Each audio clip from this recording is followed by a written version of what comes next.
여러분 안녕하십니까. 경제현장 오늘 고광철입니다. 오늘의 주요 뉴스 전해드리겠습니다. 정부가 불법 부동산 거래를 차단하기 위해 이달 중 사업자 대출 전수조사에 나섭니다.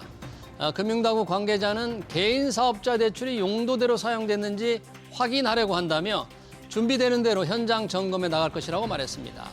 사업자 대출 조사는 주담대 한도 6억 원 규제를 회피하기 위한 꼼수 편법 대출을 차단하기 위한 겁니다. 오는 10일 한국은행 금융통화위원회가 기준금리 결정을 앞둔 가운데 전문가들은 일제히 금리 유지에 무게를 실었습니다. 서울 지역 집값 급등에 따라 가계부채 증가의 속도가 붙어 한은의 관심이 금융 안정 쪽으로 기울었다는 겁니다. 추경이 편성되면서 금리나 속도를 조절할 여건도 갖춰졌다는 평가입니다. 트럼프 미 대통령과 감세 법안을 둘러싸고 각을 세운 일론 머스크 테슬라 CEO가 아메리카당이라는 신당 창당을 선언했습니다. 트럼프 대통령은 터무니없는 일이라며 혼란만 가중시킬 것이라고 비판했는데요. 서학개미들은 머스크의 신당 창당이 테슬라 주가에 악영향을 미칠 것을 우려하고 있습니다. 상법 개정안의 국회 문턱을 넘어선 후 투자자들의 눈길은 배당소득 분리과세에 쏠리고 있습니다. 이재명 대통령도 국민들이 주식 투자를 중간 배당도 받고 생활비도 벌 수 있는 수단으로 만들 것이라고 말했죠. 그 어느 때보다 관심이 높아진 배당소득세 인하, 주가 상승의 또 다른 원동력이 될 수 있을지 이어지는 집중 진단에서 살펴보겠습니다. 경제 현장 오늘은 SBS 비즈 앱과 유튜브에서도 실시간 시청 가능합니다. SBS 비즈 앱을 다운받아 시청하면 더 많은 정보와 뉴스를 볼 수 있습니다.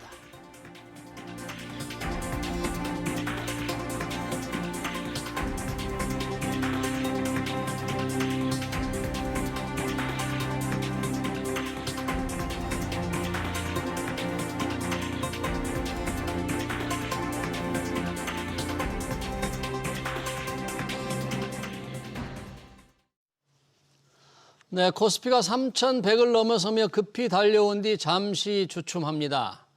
이사회가 대주주에게만 유리한 결정을 하지 못하게 만든 상법 개정안이 상승 동력으로 작용했죠. 이제 관심은 배당소득세 분리과세와 자사주 소각 의무화에 모아집니다. 상장사의 배당 현실은 어떤지, 배당을 높일 경우 별다른 문제는 없는지 두 분과 얘기 나눠보겠습니다. 김대중 세종대 경학부 교수, 한지영 키움증권 투자전략팀 연구원 나오셨습니다. 어서 오세요. 네, 안녕하십니까. 자, 주가 좀 빨리 달려왔습니다. 코스피 3,100도 넘어섰는데 조금 주춤하네요. 상법 개정안 통과되고 나서 그 기대감으로 그동안 지주회사들 주가가 급등을 하다가 지난 4일은 급락했습니다. 좀 주춤한데 한지영 연구원님 좀 너무 속도가 빨라서 그렇습니까? 분위기가 좀 어떻습니까? 분위기가 전환됐다라기보다는 말씀하신 대로 그 기대감이 생각보다 6월달 증시를 굉장히 높게 끌어올렸잖아요. 네. 가령 통계상으로 봤을 때 이번에 6월달에 주가 상승률이 13.9%고 이게 1995년 이후로 월간 상승률 순위를 매겨보자면 역대 15위 정도에 해당됩니다. 월간으로 쳤을 때 15위라면 거의 상위 0.1% 미만의 그 성과를 기록한 거죠. 예. 그렇게 된 것에 따른 이제 과도한 급등, 여기에 따른 되돌림 이 정도로 보시면 될 것 같아요. 실제로 과거에도 이제 월간 역대 수익률을 기록했던 다음 달에는 대부분 다 주가가 조금 부진했던 측면들이 있었습니다. 예외 사례가 한 2번 정도 있었는데 1998년도 후반 그리고 2009년도 초반 이때는 저희가 이제 IMF 이후로 주가가 회복하는 과정에서 모멘텀이 생겼다는 것도 있었고 금융위기 이후 주가가 회복하는 과정에서 추가적인 모멘텀이 들어온 것이지 그 외 대부분의 사례들은 다음 달에는 대체로 올라갔던 건 좀 반납을 하는 그러한 흐름들이었고 이번도 전체 증시 관점에서 봤을 때는 저는 그 경로를 따르고 있지 않나 이렇게 보고 있습니다. 네, 6월 달에 워낙 많이 올랐기 때문에 이제 7월에는 잠시 쉬어가는 그런 과거의 경로를 따라갈 거다 이렇게 봤는데 상법 개정안 통과되는 기대감으로 주가가 올랐고 관련해서 투자자들은 이재명 대통령이 이제 5년 내 코스피 5천을 얘기했었잖아요. 5천의 이제 희망, 5천의 준비를 하자 그런 얘기를 했는데 숫자로 이렇게 약속한다는 것도 숫자를 내세운다는 게 어떤 의미가 있을까? 과연 달성은 가능할까? 우리 기업의 수익 능력, 우리 주가 순자산 비율 봤을 때 어떻습니까? 이게 좀 너무 과도하게 기대하는 겁니까, 우리? 저는 뭐 큰 기대를 하고 있습니다. 큰 기대를 하고 있습니다. 예, 큰 기대를 예. 하고 있습니다. 우리가 이제 경영학에서 이제 주가의 정의가 네. 미래의 현금 흐름을 현재 가치화한 것, 네. 플러스 투자 심리가 주가의 정의거든요. 네. 예. 그래서 이제 그래서 항상 주가는 경기의 6개월 선행 지수입니다. 경기 선행지수. 한 6개월 정도로 이제 한다 이렇게 보는데 그럼 6개월 뒤에 삼성전자, 네이버, 카카오가 그 정도의 실적을 뒷받침돼야 되는 겁니다.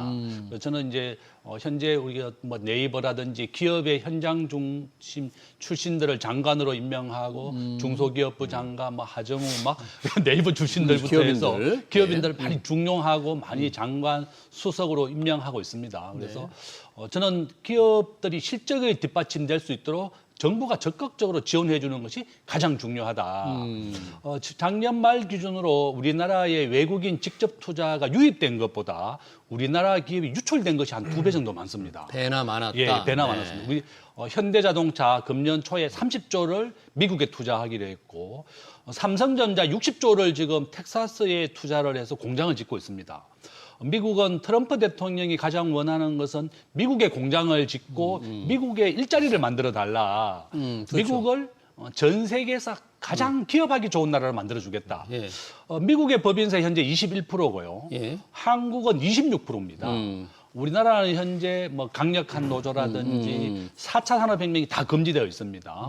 우버, 에어비앤비, 타다 이런 것이 우리의 약점이다. 네. 그래서 저는 이재명 정부가 성공하기 위하고 5,000포인트를 만들기 위해서는 세계 평균으로 법인세를 낮춰라. 법인세를 21%입니다. 낮출 생각이 없는 것 같던데요. 이제 낮춰야 됩니다. 그래서 저는 세계 평균으로 법인세를 낮추고 해외 기업을 우리나라에 유치해야 됩니다. 기업을 유치해야 예, 된다. 예. 지금 싱가포르 법인세가 17%고요. 네. 아일랜드는 12%입니다. 예. 대학생 취업률이 45%밖에 안 됩니다. 네. 우리 자녀들이 취업을 못하는 이유가 삼성, LG, 대기업, 중소기업 전부 다 미국과 베트남, 인도로 공장을 옮기고 있습니다. 그러네요. 그래서 저는 우리가 5,000포인트를 만들기 하려면. 위해서도 미국 수준의 기업하기 좋은 환경. 예. 싱가포르는 도시국가고 인구가 500만 명밖에 안 되는데요. 예. 모건 스탠리 선진국 지수에 편입이 되어 있습니다. 예, 알겠습니다. 법인세도 없고 소득세도 없고 예. 우리가 하고 있는 이 배당세도 없습니다. 그럼 상속세도 없습니다. 그러니까 결론은 우리 기업들이 더 많은 이익을 남길 수 있도록 세제를 좀 완화해 주는 것이 중요하다. 네, 알겠습니다. 그러니까 코스피 5천 뭐 희망을 가지고 있는데 그 희망이 달성되려면 미국처럼 또는 싱가포르처럼 세금을 더 줄이거나 또 기업이 우리나라에 투자할 수 있게 환경을 만들어야 되는데 그렇게 만들려고 할 생각이 있는지는 이재명 정부 아직은 분명하지 않지 않습니까? 아직은 정책이 그래서 뭐 우리가 계속 이제 촉구해야 될 것이다. 불확실하니까. 예, 예, 맞습니다. 법인세 낮출 생각도 없는데 예. 법인세도 더 낮춰야 된다는데 그러면 5천이 가능할까? 조금 김대중 교수님 말씀드리니까 회의적인 생각도 드는데 우리 네. 주가 순자산 비율 PBR 가지고 보통 우리 주가가 높으냐 낮으냐 이렇게 많이 그렇죠. 따지잖아요. 네. 그리고 그 우리나라 기업들 수익 전망 보면 숫자상으로 보면 어떻게 하면 가능한 거예요? 이게 가능해요? 5천? 이게 그 PBR로 봤을 때 그 오늘 주가 기준으로 보면은 대략 1.0배, 1.03배, 4배 정도 돼요. PBR 1배가 이제 같았군요. 예, 가까스로. 그게 5천 가려면은 1.7배에 도달을 해야 되는데 예. 이게 1.7배는 지금 우리나라에 있는 모든 기업들이 동시에 이익이 1.5배 이상 증가해야 됩니다. 1.5배. 가령 지금 올해 코스피 영업이익 전체 기업 상장사들의 영업이익이 대략 320조 원 정도 기록할 것으로 예. 컨센서스가 형성이 되어 있는데 예. 그게 한 500조 원을 훌쩍 넘어가야지 이론상 PBR 그 1.7배 도달을 하게 되고 네. 그게 이제 코스피 5천 목표를 달성하는 어. 그 숫자인데 뭐 글쎄요 제도적으로는 지금 확실히 개선이 되고 있는 흐름들이 여러모로 보이긴 하는데 예. 결국에 중요한 거는 기업들의 이익이 이익. 계속 뒷받침돼야 된다. 어. 근데 지금 이익 같은 경우는 저희가 관세에 대해서 아직 완전히 그 충격들을 제대로 가늠할 수가 없고 또 한국 같은 경우는 미국이나 뭐 다른 나라 국가들과는 달리 워낙 대수요에 따라서 경기 사이클이 더 많이 타잖아요. 네, 그래서 이거 5천 달성하는 길은 저희가 좀 더 시간을 두고 지켜봐야 된다. 이렇게 좀 얘기를 드리고 싶습니다. 네, 우리 수익 능력 이제 주가 순 자산 비율 기준으로 하면 1.7배 정도 되면 코스피 5천이 되는데 네. 그만큼 또 이익이 늘어야 되니까. 그렇죠. 근데 이익을 늘 수 있는 김대중 교수도 비슷한 말씀하셨는데 우리 기업이 이익을 늘 수 있는 환경, 제도, 세제가 되느냐 문제죠. 그렇게 될 수 있도록 이제 필요하다, 노력을 해야 된다고 했는데 새 정부가 아직 그런 부분에 대한 청사진은 지금 나오지는 않는 것 같습니다. 이제 주식 투자자 입장에서 보면 지금 관심이 이번에 상법 개정안 통과됐으니까 이제 배당 소득세도 낮추자, 분리과세를 좀 더 많은 금액에 적용을 해서 낮추자는 건데 이 부분은 어떻게 봐야 됩니까? 배당소득 분리과세. 저는 뭐 아주 필요하죠. 저는 예. 뭐 제일 좋다 그러면 예. 싱가포르처럼 배당세를 없애라. 없애라. 싱가포르는 배당세가 아예 없습니다. 네. 영원입니다. 상속세도 영원입니다. 예. 그러니까 소득세도 영원입니다. 예. 그러니까 이제 그 월급을 받으면 그 소득세는 내지만 주식과 관련된 양도소득세는 없습니다. 네. 근데 싱가포르는 아시아에 있는 금융기관 본부를 80%를 유치했습니다. 네. 우리 대한민국이 노무현 대통령 때 동북아 금융허브를 만들겠다 이렇게 얘기하면서 그렇죠. 막 집중 육성하겠다고 했는데 반대로 됐어요. 네. 우리나라에 있던 금융본부 홍콩 상하이 뱅크가 싱가포르로 옮겼습니다. 싱가포르 옮겼고 우리를 떠나버렸군요. 한 7개 정도가 우리 떠났습니다. 예. 왜 그랬는가 하면 이게 금융 공기업은 서울에 좀 모아줘야 되는데 공기업을 전부 다 지방으로 다 흩어버리면서 금융 공기업까지 다 지방으로 이전이 됐거든요. 네. 현재 우리나라의 가장 큰 국민연금 1,000조 원을 운용하는데 지금 전주에 가 있고 그렇죠. 필요 자산 인력 20%를 채용을 못 하고 있습니다. 국민연금은 전주, 네. 공무원연금은 나주, 예. 사학연금이 나주에 있고 공무원연금은 제주도에 있습니다. 공무원 제주에. 예, 공무원연금 제주도에 있고 네. 그다음에 정권거래소 예탁원 자산관리공사 부산에 있습니다. 부산. 그래서 결론은 외국인들이 한국에 투자를 하러 오면 전국을 돌아야만 상담을 제대로 할 수 있다. 네. 그래서 저는 우리가 배당세를 싱가포르 수준으로 아예 없애라. 그다음에 금융공기업 정도는 서울에 좀 모아주고 네. 국민연금 같은 경우도 우수한 자산 인력이 좀 알고 정보도 교류하고 세계와 소통이 돼야 되는데 전주는 금융과는 관련이 없는데 전주로 옮겼거든요. 네. 그래서 저는 이와 같이 우리가 금융을 집중 육성하기 위해서는 싱가포르나 뉴욕처럼 금융공기업은 좀 모아주고 네. 뭐 일반 공기업은 지방으로 가도 저는 오케이다. 네. 그렇지만 금융공기업. 예, 금융공기업에 대해서는 서로 좀 모아주는 것이 좀 필요하다. 네, 알겠습니다. 저는 싱가포르가 배당세를 아예 없애면서 예. 전 세계 아시아에 있는 금융본부를 일단 80%를 다 유치했습니다. 네. 그래서 저는 우리가 좋은 사례다. 한국이 제조업은 세계의 5위의 기준입니다. 예. 수출액 기준 세계 5위, GDP는 세계 10위, 또 국제금융에서 우리 원화 결제율은 세계 35위입니다. 네. 이 정도로 우리가 금융에 대해서는 순위가 많이 떨어져 있다. 저는 이재명 정부가 이것을 좀 고려해 줬으면 좋겠다. 네, 그러네요. 예, 15%의 배당세인데 아예 없애는 것도 좋은 방법이다. 저는 예, 그렇지 않습니다. 배당소득세. 지금 이제 아까 금융공기업은 서울에 있으면 좋겠다는데 이제 당시 노무현 정부 때는 지역균형 발전이라는 게 워낙 심각하고 지역 소멸 문제가 워낙 다급한 과제니까 억지로라도 좀 보냈는데 그러다 보니까 일부 금융공기업에서 조금 그런 문제들이 있네요. 배당소득세 없애는 것까지 배당소득으로 생활이 가능하게 한다. 야, 이 말 우리 주식 투자는 시청자들 주식 투자 좀 하고 있을 텐데 배당소득으로 생활이 가능하다? 이게 현실성이 있습니까? 가능하죠. 배당 투자 같은 경우는 미국에서도 굉장히 유행하는 투자 기법이고 예. 보통 이제 장기 투자를 할 때 배당 인베스팅, 배당 투자 전략들을 많이 활용을 해요. 한국 같은 경우는 그게 잘 안 됐던 게 일단 배당 성향 자체가 기업들이 낮고 배당 배당 성향이. 수익률도 다른 선진국들에 비해서 조금 낮은 편입니다. 예. 그냥 간단히 숫자만 이야기 드리면은 예. 한국의 지금 최근 2년 동안 배당 수익률 배당 성향이 30% 내외.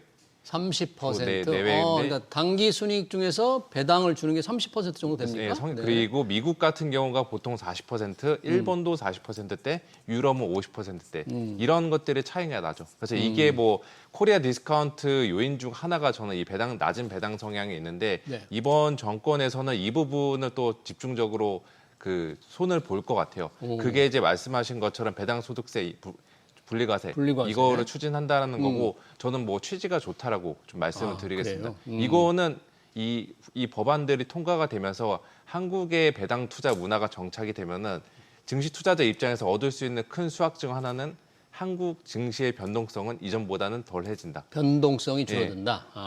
코스피랑 코스닥 변동성 높은 거 다들 아시잖아요. 예. 그리고 우리나라 투자자들의 성향들도 굉장히 단타 성향들도 많은데 배당 투자가 정착이 되면은 좀 더 장기적으로 이런 식의 투자 문화로 바뀔 수가 있는 거고 이게 우리나라 증시 전반에 걸쳐서 또 다른 리레이팅의 요인이 될 수 있다. 네. 저는 이렇게 보고 있습니다. 저는 한 개 또 네. 주의해야 되는 거 하나 말씀드리는데 어떤 거예요? 저는 정부가 배당을 많이 하라고 하는 것은 잘못된 거다. 네. 잘못된 거다. 잘못된 겁니다. 지금 배당을 많이 왜냐하면, 하려고 지금 정책을 유도하려고 하는데. 좋지 않습니다. 안 그래요? 왜 그런가 하면요. 미국의 아마존, 테슬라 배당을 하지 않습니다. 테슬라 배당 안 하나요? 안 합니다. 예. 왜냐하면 주주들이 배당할 돈으로 기업에 투자를 해서 주가를 올려라. 아마존은 코로나 2000년도 9.11 테러 때 1달러였습니다. 아마존이 3,000달러까지 올랐습니다. 그러니까 배당은 거의 안 배당 안 하고 배당 안 하고. 2달러짜리가 1,500배 올랐다. 지난 한 20년간. 그래서 결론은 뭔가 하면 주가 그렇게 올리면 누가 뭐 배당 요구하겠어요? 그러니까 배당하지 말고 하도 주가 못 올리니까. 우리가 배당을 해서 1년에 뭐 2, 3% 기준금리보다 적금 이자율 나오는 거 이거보다는 오히려 배당을 할 돈으로 투자를 해서 주가를 올려라. 엔비디아 제가 어제 배당 받았는데 0.1%인가 너무 낮더라고요.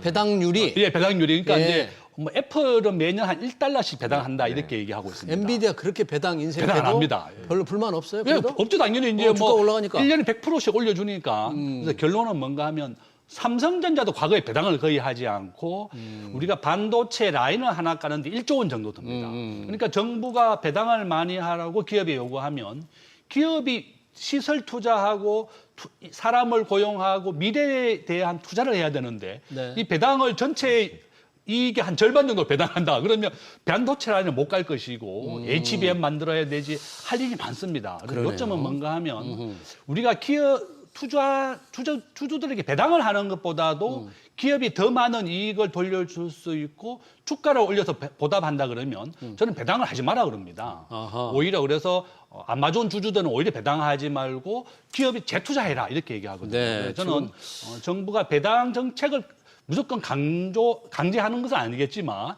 이렇게 그것도 좋은 정책만은 아니다. 알겠습니다. 이제 지금 정부가 배당 성향이 지금 민주당 의원이 추진하고 있는데 배당 성향이 높은 회사의 경우에는 그 배당 소득을 종합소득이 이제 지금 2천만 원 넘으면 종합소득을 네. 분리하는 그러지 말고 분리과세에서 조금 세율을 낮춰주자. 그래서 배당을 좀 많이 하도록 하자는 건데 김대중 교수님 말씀은 이제 우리 아까 뭐 테슬라도 얘기했고 아마존도 얘기했습니다. 엔비디아 뭐 배당 성향이 워낙 배당률도 낮는데 우리 기업들은 이제 배당 근본적으로 우리가 배당이 적지만 우리나라는 이제 제조업체들 삼성도 얘기했잖아요. 그렇죠. 시설 투자를 매년 꾸준히 하는 기업들의 경우에는 국내 기업 내 유보금을 배당으로 이렇게 줘버리면 투자할 돈이 모자란다. 그래서 배당을 자꾸 촉진하는 게 과연 바람직하냐는 의문을 제기해 주셨는데 그 부분 이게 투자자들은 좀 싫어할 얘기네요. 그죠? 근데 이게 저도 동의를 하는 부분이 성장이 필요한 산업들은 배당보다는 일단 투자를 미래를 위한 투자를 해야 되죠.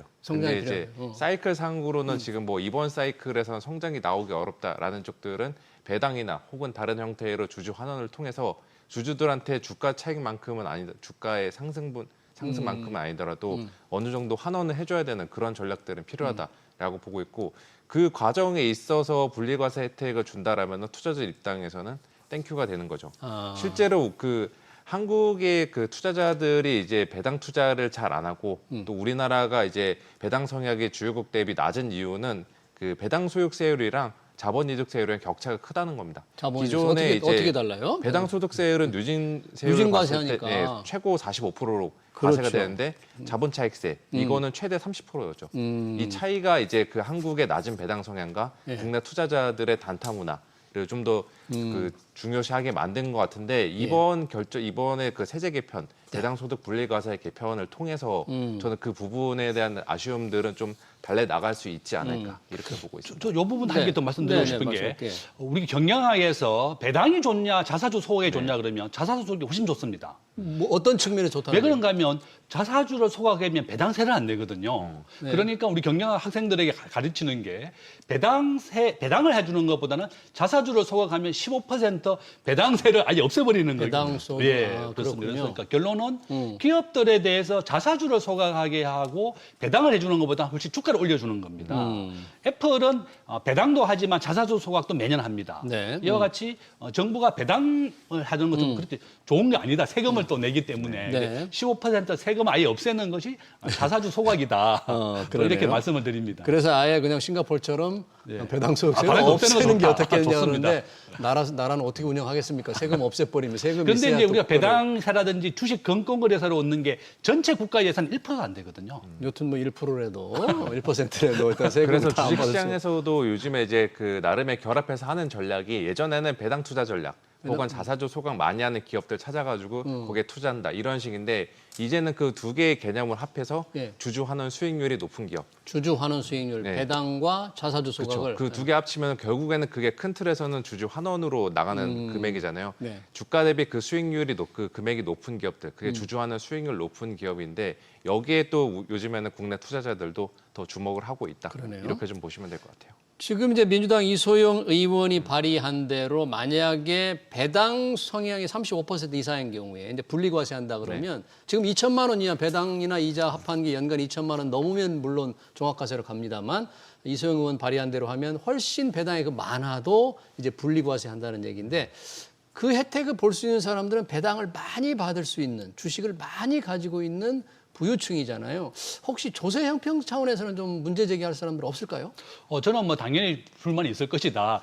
연수익이 우리가 배당으로 2천만 원 이상 하려고 그러면 당연히 5억, 10억 이상 돼야 됩니다. 주식 투자를. 예. 그 정도로 해야지 배당을 배당을 2천만 원 정도 받으니까. 받지.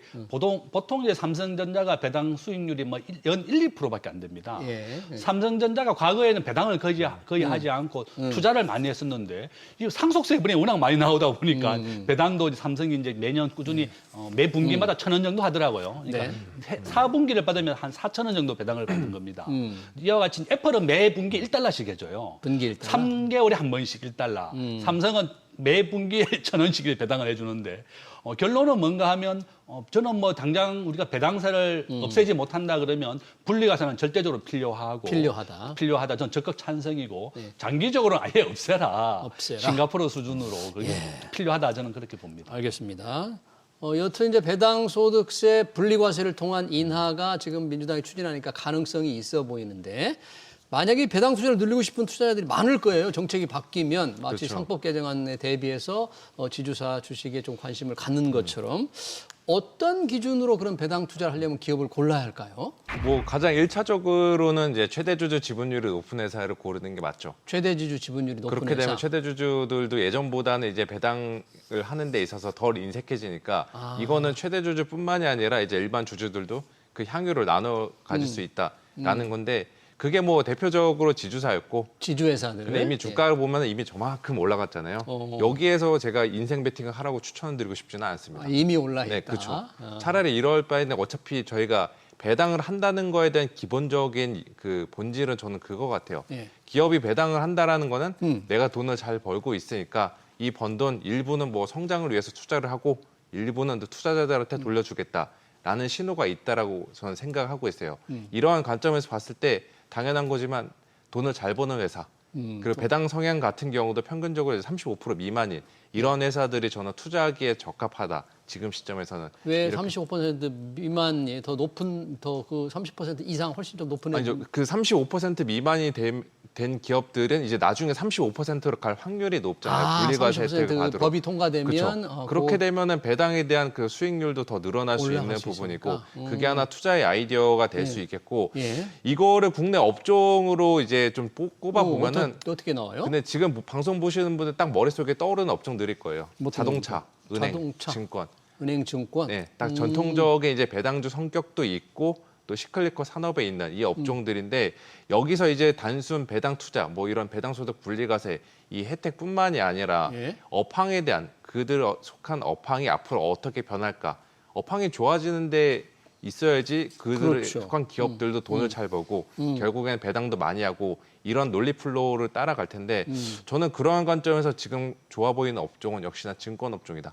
그리고 은행 업종이다. 금융 통쳐서 금융 업종은 지금 시점에서는 배당 투자 관점에서 그렇고 잠재적인 자본 차익에서도 그렇고 좀 더 합쳐가지고 주주 환원 수익률 차원에서도 매력적인 업종이다. 이렇게 좀 이야기를 드리겠습니다. 알겠습니다. 지금 배당 투자 관련된 얘기를 했고요. 배당 투자와 배당 소득세 인하와 함께 지금 관심이 잠깐 언급을 하셨는데 자사주 소각 의무화잖아요. 자사주를 매입하면 우리는 지금 가지고 있다가 좀 대주주들이 다른 용도로 활용하는 경우도 있다는데 이거를 태워 없애라는 이게 뭐 법을 이것도 통과시켜야 되는데 의무화할 수 있어요, 이게? 저는 뭐 정부가 뭐 입법하면 할 수 있습니다. 지금 뭐 민주당 국회에 190석 가지고 있습니다. 네. 당연히 뭐 절반 이상의 다 가지고 있고 또 대통령 그다음에 입법부를 다 가지고 있기 때문에 정부가 의지만 가진다 그러면 모든 것을 할 수가 있다. 지금 굉장히 이제 강력한 힘을 가지고 있는데 저는 뭐 정치, 경제, 사회, 문화 이제 우리가 정치적 혼란 때문에 주가가 한 6개월 정도 어려운 상황이었다가 지금은 가장 빠른 속도로 이제 회복이 되고 있습니다. 저는 우리가 이제 글로벌 주식 비중을 본다 그러면 예. 미국이 60%고 네. 한국은 1.6%입니다. 정확하게. 글로벌 정확히 주식 1.6%. 시장에서 우리 네. 증시가 차지하는 비중. 한국은 1.6%밖에 네. 안 되고 제조업은 우리가 앞에서 말씀드린 것처럼 세계 수출액 기준으로 세계 5위고 그다음에 GDP는 세계 10위 정도 됩니다. 그렇지만 아직 뭐 국제금융은 우리가 아주 취약한 35위 수준이고 주식 시장도 1.6%밖에 안 되는 낮은 수준이기 때문에 저는 미국의 배당에 1등하는 주식이 이제 가장 많이 배당해 주는 AT&T 같은 통신 주식인데요. 예. 저는 항상 얘기합니다. 저는 항상 1등 주식을 사라. 1등. 예, 미국의 1등은 현재 엔비디아하고 한국은 삼성전자입니다. 알겠습니다. 시가총액이. 근데 결론은 뭔가 하면 은행 같은 경우가 배당은 많이 해주지만 성장성이 낮다는 겁니다. 성장성이 낮다. 그러니까 이제 배당을 받아서 미국의 AT&T나 한국의 은행 뭐 이런 정권사 이런 데 한다 그러면 배당은 받겠지만 주가의 상승폭은 낮다는 것이 알겠습니다. 단점이다. 네. 우리 개인들이 잘 따져봐야 되겠다. 네. 이렇게 말씀드립니다. 이 자사주 소각 의무화가 만약에 된다면 이제 자사주가 많은 기업들이 수혜를 볼 텐데 혹시 투자에 유의할 점 같은 거 없습니까? 자사주 많다고 뭐 무슨 관심을 가져도 되는 거예요? 그 자사주 소각할 때 드는 비용들도 만만치가 않겠죠. 소각 비용. 그렇죠. 네. 그 자사주 그 비중이 높은 기업들이 요즘 한동안 우리나라 증시에서도 투자 아이디어로 유행을 했었는데 그들 중에 일부는 다른 지주사들보다 이제 주가 상승폭이 그렇게 재밌지 않았다라는 것도 예. 결국에 궁극적으로 자사주 소각을 의무화했을 때 나오는 비용 부담이 오히려 그 이들이 얻을 수 있는 이익보단 더 작다. 이 논리들이 개입이 된 것 같아요. 그런 것들 한번 주의를 해야 될 것 같고 또 추후에도 이것도 있겠죠. 기업들도 어차피 활동은 해야 되는데 이 기업 활동할 때 뭐 이비, 교환사채나 스톡옵션 이런 것들을 주로 자사주로 통해서 활용을 많이 하게 되는데 예. 그 채널들이 제한이 될 수 있다라는 것도 그 기업을 분석하는 투자자들의 입장에서는 중간중간 노이즈 요소가 될 수 있다. 네. 이것도 저희가 한번 같이 고려를 해봐야 된다라고 말씀을 드릴게요. 방금 언급을 해주셨는데 자사주, EB, 교환 사채 이런 이제 소음이 생길 수가 있다 그러는데 얼마 전에 소음이 생겼죠. 태광 산업에서 이 문제가 이제 생겨서 발행하려다가 멈췄는데, 그러니까 자사주를 가지고 있어서 이 자사주를 기업들이 좀 활용하려다가 장애에 부닥치니까 자진해서 자사주 소각 의무화가 시행되기 전에 상폐를 상장 폐지를 추진한다는데 실제 그런 기업들이 좀 많이 있어요. 많습니다. 우리나라 상장 폐지 뭐 맘스터치 그다음에 뭐 우리가 많이 알고 있는 옥션 같은 거 금년에는 한 5개 정도 상장 폐지했습니다. 네. 우리나라는 뭐 가만히 놔둬도 부도나는 게 1년에 한 10개 정도 됩니다. 네. 우리나라는 한 2,700개의 기업이 상장되어 있고 현재 시가총액도 딱 2,700 정도 됩니다. 코스피, 코스닥 뭐 이렇게 포함해서 한 2,700개의 기업이고 저는 이제 이재명 정부가 원 스트라이크 아웃, 주가 조작을 막겠다 이런 네, 얘기했는데 우리나라에서 1년에 이제 주가 조작이 과거에 1년에 한 50건 정도 있었어요. 50건 정도 있었고 주가 조작을 하면 평균 한 50억 정도 차익이 발생하고 네. 재판을 받는 비율을 제가 조사해 보니까 10%밖에 안 되더라고요. 재판은? 예, 그러니까 이제 이재명 대통령이 원 스트라이크 아웃, 주가 조작하면 이제 무조건 철퇴를 내리겠다고 했고 이와 같이 자사주에 대한 것 이거 그렇습니다. 우리가 전체 주식의 1%만 가지도 우리가 임시주총을 소집할 수가 있고 장부 열람권이라고 해서 회계 장부를 잘했는지 감시를 할 수가 있고 주주총회를 소집할 수가 있습니다. 그러니까 많은 기업들이 내가 아예 그냥 상장 폐지시켜버리겠다. 제가 중소기업 대표님들 한 몇 분 만나보니까 상장을 안 하는 이유가 있더라고요. 이렇게 1%만 가진 주주들이 장부 열람권, 임시주총 뭐 자기를 너무 괴롭힌다는 겁니다. 상장 유지하는 비용이 크다고 생각한다 맞습니다. 그런 얘기인가요? 그러니까 아예 그냥 상장 폐지시켜버리겠다. 이걸로 통해서 과거에는 우리가 상장을 하게 되면 100억, 200억 정도 현금 유입이 있었기 때문에 기업이 투자를 하고 성장하는 데 도움이 됐지만 알겠습니다. 1%의 지분을 가지고 이제 자기를 너무 괴롭힌다. 바로 그런 이유 때문에 상장 폐지를 하고 있다. 이렇게 볼 수 있습니다. 네, 이게 정도를 걸으면 또 이게 뭔가 이 자사주를 가지고 제대로 뭔가 다른 생각을 하니까 또 그렇게 자기를 괴롭힌다고 반대로 생각할 수도 있을 텐데 상장 폐지 기업들이 이제 앞으로도 이 시행되기 전에 좀 나타날 수 있겠네요, 추가적으로도. 그렇죠. 그리고 시행 이후에도 뭐 나타날 수 있을 것 같고 시행 이후에도? 예, 말씀하신 대로 이제 상장 유지 비용이 많이 드니까 귀찮고 그럴 바에 그냥 내 자진 상폐한 다음에 비상장으로 돌려서 난 회사 운영해 가겠다. 이런 기업들이 최근보다 더 늘어날 수가 있겠죠. 근데 이게 투자자들 입장에서 주의해야 주의를 되겠는데? 해야 되는 건 그거죠. 높은 가격에 자진 상장 공개 매수해서 자진 상폐하면은 땡큐일 수가 있는데 이게 오히려 생각보다 낮은 가격으로 공개 매수를 걸어서 그걸로 자진 상폐를 진행하게 되면은 기존 투자자들은 피해를 볼 수가 있으니까 여기에 대해서는 저희가 조금 주시를 해야 된다라고 좀 말씀을 드리겠습니다. 알겠습니다. 상법 개정안 이후 관심이 높아지고 있는 자사주 소각 의무화 그리고 배당소득 분리과세 관련 토론 여기서 마치겠습니다. 지금까지 김대중 세종대 경학부 교수, 한지영 키움증권 투자전략팀 연구원이었습니다. 고맙습니다.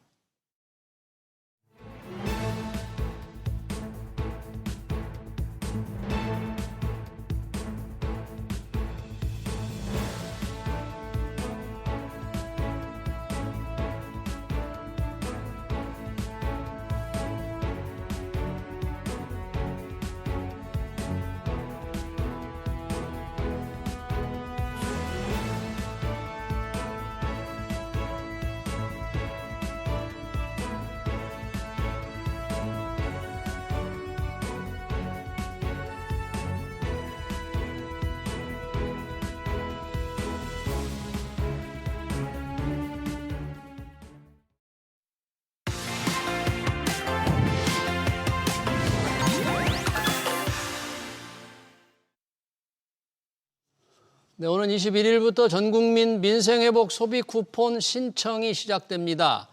소비 쿠폰은 어디서 받는 건지, 어디서 쓸 수 있는 건지, 그리고 나는 얼마를 받을 수 있는 건지 궁금하실 텐데요. 권혁중 경제평론가 모시고 자세한 내용 풀어보겠습니다. 어서 오십시오. 네, 안녕하십니까. 네, 자 추경안 통과돼서 이제 곧 소비 쿠폰 쓸 수 있게 됩니다. 네. 곧 받을 준비들 다 하고 계시는데 우선 어떻게 받는 거죠, 1인당 지금? 일단 먼저 얼마를 받는지, 얼마를 받는지. 예, 먼저 말씀드리겠는데요. 일단 뭐 언론 통해서 많이 들으셨을 겁니다. 이제 상위 10%이신 분들은 이제 15만 원. 이게 1차와 2차로 나눠지거든요. 예. 일반 국민, 그러니까 상위 10% 아니신 분들도 이제 15만 원 1차 때요. 그다음에 이제는 차상위 계층이라든지 한부모 가족은 30만 원. 그다음에 네. 기초수급자는 40만 원 1차에 받습니다. 첫 번째. 예, 첫 번째 1차. 그게 이제 7월 21일에 신청하시는 거죠. 21일부터 신청하는 거예요. 맞습니다. 자기가 꼭 직접 신청해야 되는 거예요. 이 개인별입니다. 이게 굉장히 또 중요한 포인트를 짚어주셨는데 과거 우리가 재난지원금 받았을 때요. 2020년이었죠. 그때는 가구당 나왔습니다. 가구당? 세대주가 신청하면 그 가구수에 따라서 알아서 나왔거든요. 네. 근데 이번에는요. 개인별입니다. 아, 그러니까 개인 각자 예. 부부가 따로따로 해야 되고. 맞습니다. 함께, 예. 그래서 미성년 세대가 있다라고 그러면 세대주가 신청하셔야 됩니다. 세대주가? 그러니까 엄마가 세대주가 아니면 엄마가 신청하시면 안 돼요. 그러니까 아빠가 세대주면 아빠가 신청하셔야 됩니다. 예. 그러니까 미성년 자녀인 경우에는 그거 꼭 챙겨 주셔야 되겠고 예. 그다음에 많이들 아까 말씀하신 것처럼 가구가 아니잖아요. 그러니까 말씀하신 것처럼 부부잖아요. 네. 그러면 에이, 남편이 알아서 하겠지. 그럼 아내가 알아서 그러면 안 됩니다. 꼭 그거 못 본인이. 받으세요. 못 받으시니까 각자 알아서 각자 이제는 알아서. 신청을 하셔야 되는데 그럴 수밖에 없는 이유가 있어요. 왜냐하면 이게 신청 방법이 자기 이제 신용카드라든지 선불카드라든지 지역상품 상품권으로 받을 수 있거든요. 예. 근데 일단 신용카드는 다 각자 있으실 거고 없으면 또 만들면 되거든요. 예. 그렇기 때문에 개인별로 이렇게 신청할 수밖에 없다. 예, 지금 소비 쿠폰 사용 방법 나오고 있는데 사용 방법. 예, 그래서 네. 뭐 신용카드다라고 본다 그러면 연매출 30억 원 이하인 소상공인에게 쓰셔도 됩니다. 30억 원 이하. 네. 이렇게 되고요. 지역사랑 상품권으로 받는다 그러면 지역사랑 상품권 가맹점 쪽으로 가셔야 돼요. 그래서 이게 본인에게 유리한 방법대로 가셔야 됩니다. 그러니까 한마디로 나는 그냥 뭐 내 지자체 안에서 서울시면 서울시 안에서 아무데나 쓸 수 있도록 하겠다라고 본다 그러면 저는 뭐 신용 체크카드로 신청하시는 게 낫고 예. 근데 이제는 지역사랑 상품권 같은 경우는 이제 가맹점에서만 쓰다 보니까 좀 이게 네. 불편할 수도 있어요. 네. 근데 또 하나는 많이들 물어보시는 게 이겁니다. 아니 뭐 뉴스 보면은 지역사랑 상품권 뭐 할인해서 살 수 있도록 예.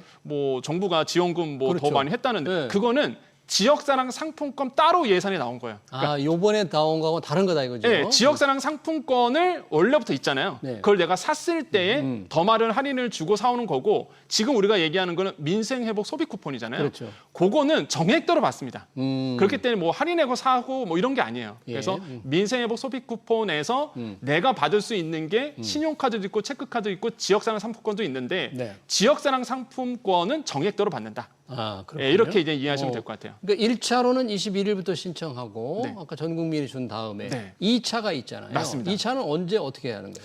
이 차는요, 일단 10만 원씩 더 주는데 10만 원씩 더 예, 주는데 근데 이제는 상위 10%를 제외하고 이제 나머지 분들에게 이제 10만 원을 더 주게 됩니다. 네. 근데 그건 이제 9월부터 이제 신청하게 되는 건데, 예. 근데 여기서 또 중요한 게 있습니다. 뭡니까? 아, 일단은 먼저 소비 쿠폰 신청 오부제 내용이 나와서 이거 말씀드리면, 저게 네. 중요해요. 중요하죠. 예. 왜냐하면 오부제입니다. 이게 전산이 밀리잖아요. 네. 그럼 또 멈춰요 사이트가. 그래서 오부제로 봤습니다. 그래서 출생 연도예요. 월일 아닙니다. 출생 연도의 끝자리. 출생 연도 끝자리예요. 끝자리입니다. 그래서 1627 이렇게 갔는데요. 21일이 이제는 월요일이거든요. 네.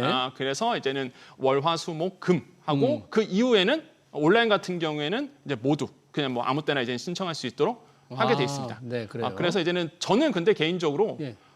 당일날 신청하라. 당일날 바로. 이렇게 요일제 맞춰서 요일제에 당일에 맞춰서 그냥 해라. 신청하는 게 낫지 않을까 이렇게 그 생각을 신청이 하고. 몰려가지고 처음에 하면 맞습니다. 또 몰려가지고 네. 쉽지 않을 수도 있을 테니까 그렇게 네. 되고요.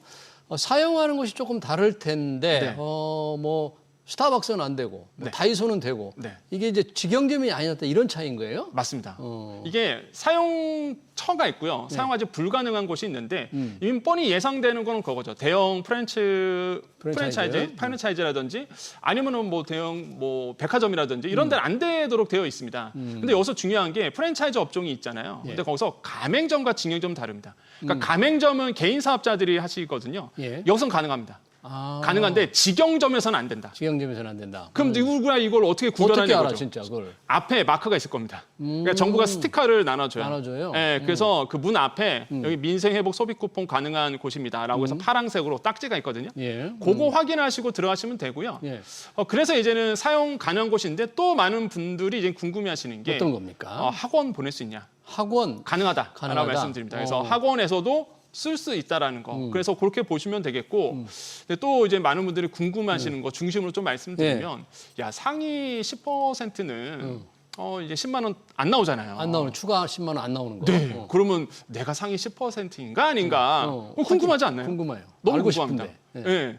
근데 이게 건보료 기준으로 이제는 이제 기준이 돼요. 그래서 예전에 재난지원금 받았을 때도 그때도 이제는 비슷한 경우가 있었거든요. 네. 근데 이번에 이제는 건보료로 봤을 때 상위 10%가 어떻게 되느냐라고 본다 그러면 어떻게 돼요? 내가 얼마 받는지를 내가 얼마를 건보료를 내는지 한번 체크해 보세요.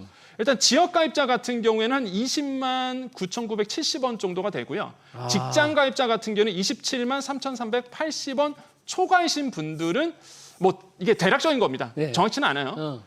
불가능하다. 그러니까 상위 못 받을 것 10%에 같다. 해당되니까 예. 10만 원 덜 나온다. 덜 나온다. 네, 이렇게 보셔야 될 것 같고요. 이번에 또 보셔야 되는 게 그럼 이게 작년 기준이고 올해도 건보료가 오르지 않았어요. 동결됐기 때문에 똑같습니다. 금방 제가 말씀드렸던 그 금액과 기준. 비슷할 거고요. 예.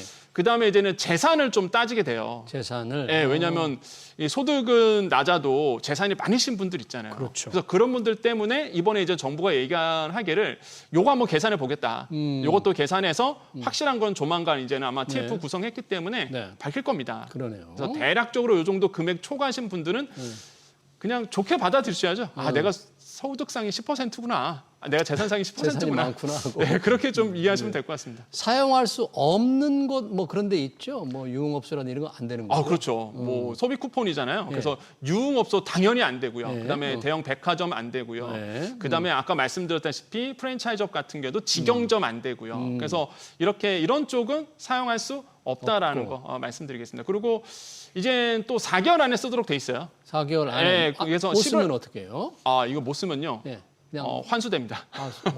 그래요. 이게 다 안 쓰시면은요 어차피 못 써요. 그래서 이게 국고로 환수되기 때문에 11월 달까지는 4개월 안에는 다 쓰시도록 좀 권유드리겠습니다. 예. 신용카드는 그럴 텐데 지역사랑 상품권도 다 못 쓰나요? 그것도 맞습니다. 뭐, 그것도 동일합니다. 그래서 사용 기간이 딱 정해져 있어요. 네. 그렇기 때문에 여러분께서 꼭 그 기간 안에 이제는 쓰도록 하면 되겠고 왜 그러냐면 이게 내수 살리기 위해서 들어가는 거잖아요. 그렇죠. 그다음에 그러니까 단기간에 소비 회복이 될 수 있도록 이게 구조화돼 있어요. 그렇기 때문에 꼭 기한 안에 다 쓰도록 만들어져 있습니다. 네, 대부분 다 말씀을 해주셨는데 혹시 또 우리가 빠뜨린 게 있을까 모르겠어요. 지금 네. 전반적으로 소비 쿠폰 어디서 쓰는지 사용할 수 없는 곳 금액까지도 다 정리 정돈을 해주셨는데 네. 대부분 다 우리가 좀 얘기를 한 거죠 이제?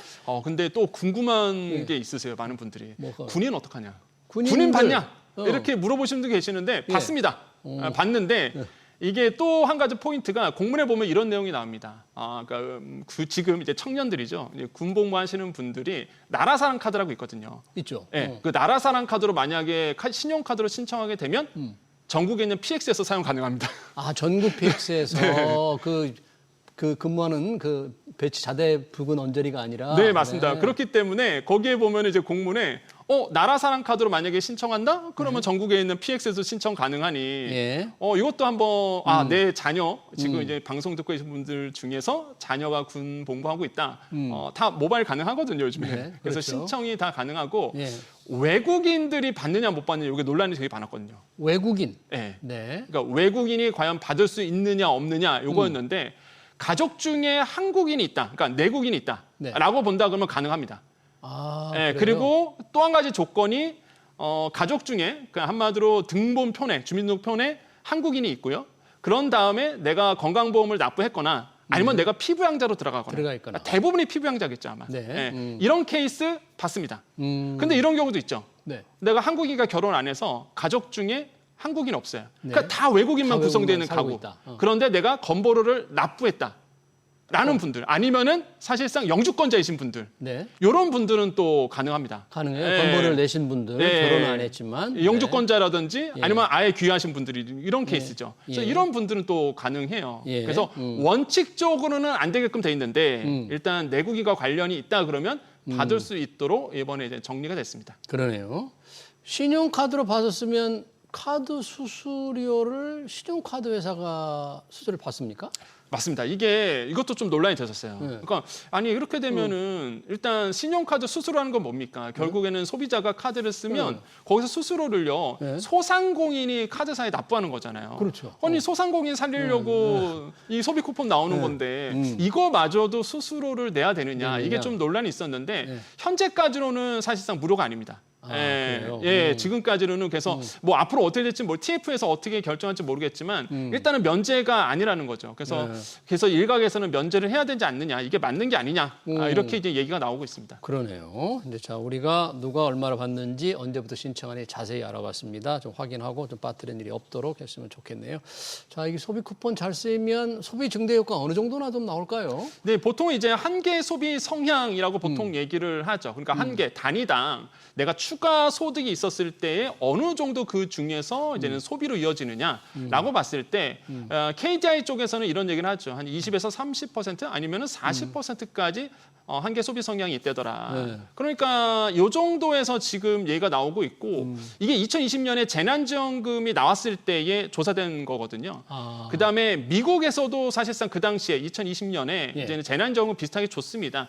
그때에도 조사를 해봤더니 한 개 소비 성향이 한 20에서 40% 정도 된다 이렇게 조사가 됐거든요. 그래서 네. 이번에도 아마 그 정도 선에서 나오지 않을까. 그러니까 내가 예를 들어서 내가 1을 받는다 그러면 거기서 0.4 정도는 이제는 소비로 이어질 수 있다. 이렇게 이제 보시면 되겠고요. 예. 중요한 게 또 이겁니다. 이번에 그러면 이 상계 소비 성향이 더 늘어날 거라고 보고 있어요. 왜 그러냐면 왜요? 경기가 더 어려워지면 이 한계 소비 성향이 더 높아지는 케이스가 많습니다. 그래서 이번에도 아마 더 많은 소비 지출이 일어나지 않을까라고 지금 내다보고 있습니다. 네, 그러네요. 지금 이번 추경 편성을 통해서 민생회복 소비 쿠폰도 나가지만 빚에 시달리는 자영업자들에 대한 빚을 덜어주는 내용도 포함되어 있습니다. 정부가 이제 배드뱅크를 만들어서 한다는데 어떤 소상공인, 어떤 빚을 얼만큼 이게 지금 감면받게 될까요? 네, 이번에 배드뱅크가 이제 많은 분들의 또 이슈가 됐습니다. 예. 뭐 대통령이 이제 타운홀 미팅 때도 사실 그 부분에서 얘기가 나왔었는데 네. 근데 많이들 오해하시는 게요. 소상공인만 자영업자만 배드뱅크 되느냐 그게 아닙니다. 이게 어. 개인도 돼요. 개인들도. 예, 네. 어려우신 개인들도 일단은 7년 연체되고 5천만 원 이하의 채무를 갖고 있는 분들 네. 이런 분들 소상공인 개인 다 포함입니다. 이게 어, 배드뱅크예요. 그렇군요. 네. 소상공인 대상으로 온 건 이미 있죠. 새출발 기금이라고. 새출발 기금. 예, 네. 그거는 이제 사업자만 가능한 거고 이번에 만들어지는 이제 배드뱅크 같은 경우에는 이제 개인 채무 다 포함이다 보니까 소상공인뿐만 아니라 네. 7년 연체든 5천만 원 이하의 채무에 대해서 이 개인별 무담보 채권이거든요. 그러니까 네. 무담보 채권이 뭡니까? 내가 뭐 담보 없이 빌린 거잖아요. 그건 그렇죠. 결국에는 신용이에요. 이런 케이스도 있었죠. 내가 누구 예를 들어서 빚보증 섰는데 네. 이 사람이 나른 겁니다. 도망갔어요. 그럼 내가 떠안게 되잖아요. 그렇죠. 이런 것도 사실상 개인별로 보면 무담보 채권이거든요. 그러니까 내가 못 갚으니까 그게 7년 이상 연체됐다? 이거 털어내는 건데 네. 그래서 이번에 이제 배드뱅크에 대해서 이제 이슈가 많이 되고 있습니다. 그렇게 정확히 아셔야 되는 거는 개인도 가능하다. 개인도 배드뱅크가 가능하다. 예, 그래서 그렇군요. 근데 7년 연체면은요. 뭐 대통령께서도 말을 했지만은 못 버텨요. 사실 7년 연체 정도. 1년만 연체돼도 막 예, 지금 채무 예. 갚으라고 막 얘기가 나오는데 그러니까 이제 법적으로 빚을 탕감해 주는 게 이게 네. 빚을 성실하게 갚은 사람과 뭔가 이게 좀 문제가 차별이 있다, 도덕적 해이가 있으니까 네. 뭐 어떡하란 말이냐, 성실한 맞아요. 갚은 사람 그런 얘기 나오니까 네. 뭐 7년간 안 갚고 이렇게 연체한다는 그 고통을 너희들이 아느냐, 뭐 이런 얘기죠. 그렇죠. 근데 이게 또 이렇게 좋게 보시는 분도 있고 나쁘게 보시는 분도 있습니다. 네. 그럼에도 불구하고 이게 도덕적 해이는 막을 수 없는 거 아니냐. 근데 저도 그건 인정합니다. 네. 예, 정말로 도덕적 해이가 있어요. 정말로 제가 주의를 들어봐도 일부러 안 갚는 분들이 그런 분이 있습니다. 있어요? 예, 상업 채권 같은 경우는 10년 채권 이 부실화가 되면 어차피 은행도 포기하잖아요. 네. 그러니까 버틴다 이거죠. 이런 분들이 있어요. 그래서 그런 분들에 대한 도덕적 해이가 분명히 있는데 네. 이런 부분에 대해서 어떻게 할 것인가. 그래서 이제는 거기서 연장이 되고 있는 게 이런 겁니다. 네. 아니 그러면 개인들의 도박빚도 어, 아니면 내가 주식 투자해서 뭐 실패해서 빚, 네. 빚 쓸 수 있잖아요. 그런 것도 지금 탕감 대상이 되는 거예요? 그 걸러낼 수가 있어요? 근데 근데 이게 불가능하죠 사실. 그거 어려울 것 같은데. 근데 네. 그래서 정부가 이런 비판이 있다 보니까 네.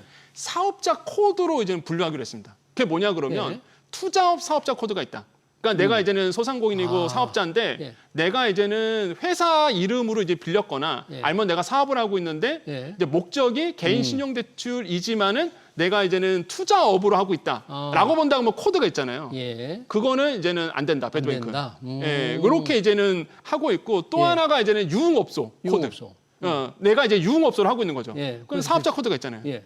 거기에서 돈을 빌렸다. 음. 그러면 그것도 이제 막는 거죠. 아, 그것도 해당이 안 된다. 그러니까 내가 빚을 받고 나서 어떻게 썼는지는 아무도 모릅니다. 그건 예. 알 수가 없어요. 그런데 빌렸을 때, 은행에서 빌렸을 때의 그 코드, 그거를 구분하겠다. 이렇게 정부는 얘기를 하고 있습니다. 외국인은 이제 이번에 여기서는 채무 탕감에 포함 안 됩니까? 이것도 좀 논란이 됐었어요. 논란이 있습니까? 그러니까 외국인도 해줘야 되느냐 말아야 되느냐. 근데 원칙적으로는 안 해준다. 배드뱅크. 원칙적으로? 그런데 똑같습니다. 영주권자 같은 경우에는 좀 긍정적으로 검토하고 있다라고 지금 금융위 쪽에서는 얘기를 하고 있거든요. 예. 이런 것도 아마 조만간 정리가 될 것으로 보고 있습니다. 네, 잘 알겠습니다. 추경으로 민생회복 소비 쿠폰 자영업자 채무 탕감 관련 얘기 구체적으로 언제 어떻게 받을 수 있는지 잘 알아봤습니다. 지금까지 권혁중 경제평론가였습니다. 고맙습니다. 네, 감사합니다.